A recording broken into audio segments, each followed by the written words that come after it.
update sa ating backyard garden. Thank you Lord. No? So tapos breed tayo guys, mag cross breed tayo pang similya. Okay lang ba mag cross breed? Anong tawag dyan? Kasi ano, dalawang variety itong Vulcan F1 cross breed ng Buwas 2 F1, no? Kasi same kulay lang sila guys, no? So ito yung Vulcan, yung mga una sa pagbunga, ganda na tingnan yan, oh. No? So yung Buwas 2 F1 ng green seed crossbreed natin. So kukuha tayo ng similya na ito yung Vulcan F1, may mauta na guys yung mga una, no? So tapos dito may na-transplant tayong, kasi kulang yung seedlings natin. Ano lang to guys, 1 to kapuno na Vulcan F1. Maliit lang to na area, backyard. Tapos mayroon tayong nilagay sa gitna. Ito mga maliliit na susunog ata, no? Mga maliliit, yan, may nangungulot. Buwas 2 F1. Nasa same kulay sila, same ng bunga. Only yung Buwas 2 ng green seed ay napakaganda, napakalaki.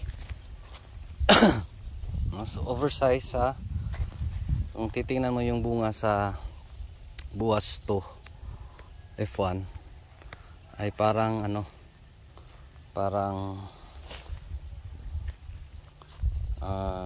hybrid version lang ng Vulcan F1, no? So kaya ginawa natin, naglagay tayo dito sa gitna ng mga Buwas 2, bagong transplant, mga maliliit yan, may mga nasusunog, no? So cross natin, nag drip tayo ngayon kasi itong mga bagong lipat kailangan ng tubig, no? So yan, so mga nilagay natin dito sa gitna ng Vulcan F1. So gagawin natin, kukuha tayo ng pang seeds dito sa Buwas tayo magkuha. So Buwas mix with Vulcan F1. Again, the same kulay lang sila, only yung Buwas na sa green seed ay napakalaki, malaki yung mga bunga, no? So yan, Buwas 2 na yan dyan, mga maliliit, bago natin na transplant na nga, nasusunog. Pero maging okay din yan. Ano, tapos drip tayo. Ano pa, nagpatagas pa kami doon. Hindi niya kaya yung init kasi yung galing sa ano, grabe yung init after natin na transplant. Uncle, yan si Uncle. Ali Uncle, no? So muna yan, yan yung ano natin. Dito tayo magkuha ng pang seeds. Yan si Uncle. Kumain ko na yun. Wala laing mga layo, sigarilyo. Matoy. Ay sawa ko lang. Ay Uncle lang. Ngay sigarilyo. Basta nindota. Kabidyo. Salamat Uncle. Yan sam kada. Hagbas ko. Sa tanong mo, ay ikaw ano mo ni mo ha kane? Pugsan ako kumain. Pati bagaas ko sa gingay? Tiging bagaas sa okupado. Okupado. Lalog mo na. Ana in malalog ko siya kung pili-pili niya. Walang gihapos ko siya kay Dali. Dali ra gyud, dali ra na darohon. May hindi pa naway pruning guys. No? So let's see. Okay lang ba? So cross ang tawag dito. Inbred. Crossbred. No, so may nilagay tayo diyan sa gitna.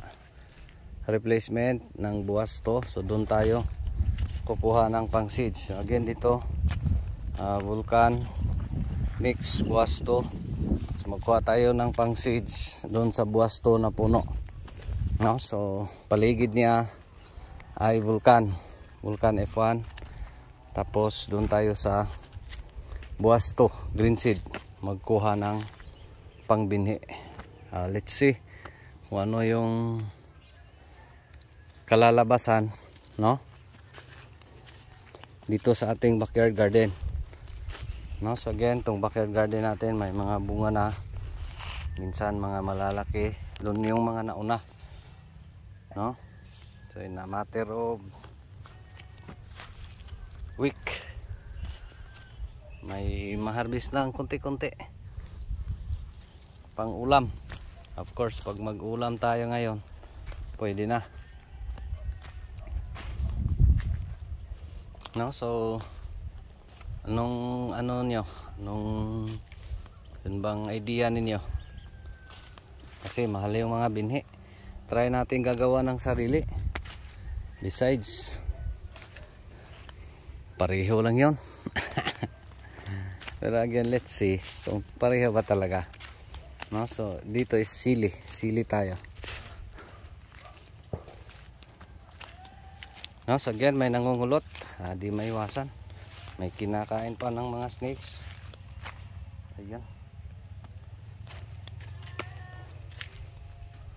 Ayan, kinain ng snails, putol. Yan, nangungulot.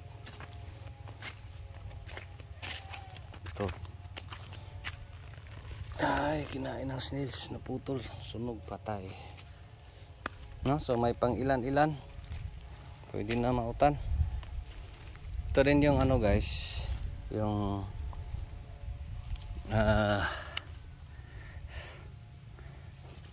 distance na medyo malayo, kere lang. So ganda talaga yung paglago kasi makagalaw sila.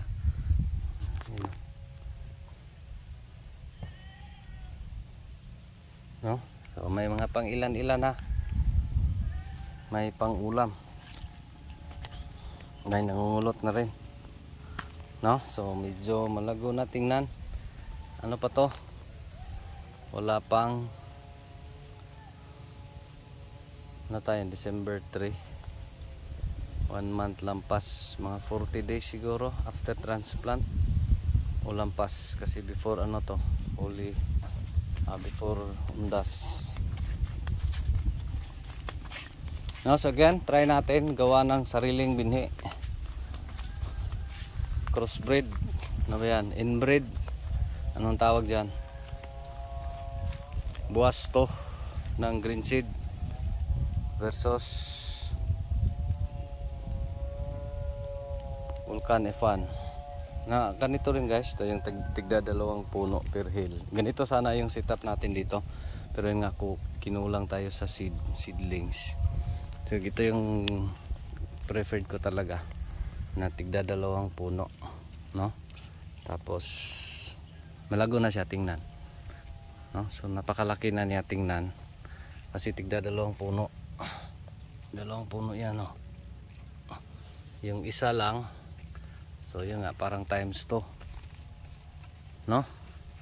So ito yung best option ko pag magtanim ako ng sili. Dapat tigda 2 puno per hill. Ayan, nagpagas na ng drip si Magic Inting, no. So meron tayong nilagay dito. Ayan, buwas to, tigda 2 yan, mga maliliit pa. Tapos mainit, ayan, tuloy, no. So diyan tayo kukuha ng mga pang seeds natin. So crossbreed, inbred ang tawag niyan, hybrid. mixing Vulcan F1 and buwas 2 F1. Tapos kukuha tayo ng seeds. Ayan, nagpatagas na si Magic Inting, puno na yung drum doon. Kasi mag-spray tayo ng contact herbicides dyan sa dating ampalaya, no? Gawa tayo ng seedbed dito. Yan, may seedbed tayo para sa siling at sal. Para dito na area. Kasi dito set up na, may drip dito. So mas madali sa sili pag naka-drip. Tapos kaya lang niya. Mas yun lang. Maraming salamat. Let's see. No? Ito pa rin si Jupilo Farmer, anak ni Matoy, ang farmer nga gwapo, suhito, maay kahibalo, panay saba kay manoon pa ko. Daghang salamat and God bless. So 5 rows sabay-sabay natin, left and right, mag-drip tayo. Daming ano dito, daming damo. Yan, on natin 5 sa kaya 1, 2, 3, 4, 5. Tumatagas na to kasi nagpatagas na si Magic Inting doon, no? So nakadrip 5 rows sabay-sabay, no? Kasi may bagong lipat tayo, bagong ito, ayan, tumatagas na, no? So at least basa. So lunch tayo.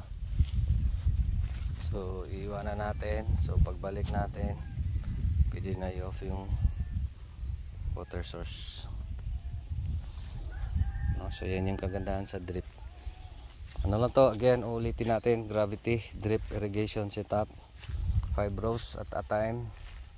Yan lang yung kaya niya based dun sa gravity sa ating water source. Talagang laking tulong na. God bless everyone. Thank you Lord. Thank you guys. Laban lang.